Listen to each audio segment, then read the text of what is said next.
I'm 10 years old. TV's my life.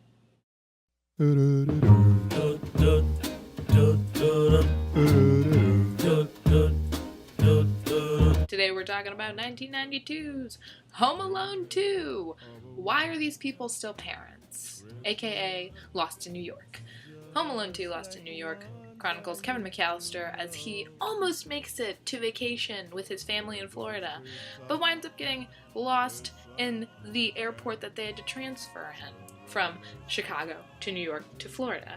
And he winds up lost in New York, as our title tells us. His family loses him again, and shenanigans ensue. What I love most about Home Alone 2 as opposed to Home Alone 1, because while I love the original Home Alone, how can you not? Home Alone 2 is literally like every child's dream. It's a dream I would have had as a child, to like be in New York and stay in the plaza directly across the street from FAO Schwartz. You get all the cheese pizza you want and ice cream, and you just get to hang out, and you meet a creepy woman in a theater who feeds pigeons. Literally my dream life. Okay, Kevin McAllister was living my dream life in this film. And that's why I like it so much more than the first one, because being home alone even scares me still, but being lost in a big city wouldn't scare me as much. Especially if you get to hang out in a limo and have Tim Curry and Rob Schneider try and, bust you. I personally have always and will always love New York. I mean, even as a child, it's just a place I knew I always wanted to go and be, and yeah, it's just gorgeous. And I mean, I, like Kevin, love Christmas and Christmas trees.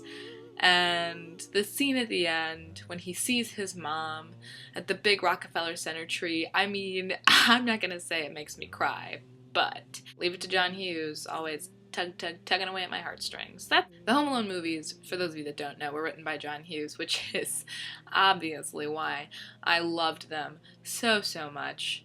Even as a child, it was just inherently built in me that I would be a John Hughes superfan, always and forever. Christmas, it's Macaulay Culkin in his prime, it's New York City, it's Tim Curry and Joe Pesci and Daniel Stern and Rob Schneider all rolled into one big beautiful ball of fun. And then the guy at the toy store, oh God.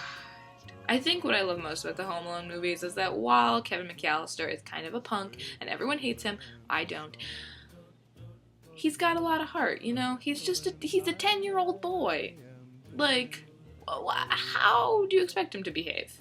Especially as the youngest of how many siblings? And then he's got all of his rotten cousins. I would be a little jerk too. Can you blame him? Come on.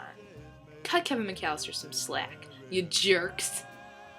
Not to mention the fact that we get all the classic gags and gimmicks that we got in the first one, but in New York, and in several locations. Personally, it scares the crap out of me when he's in Central Park, because he could literally die.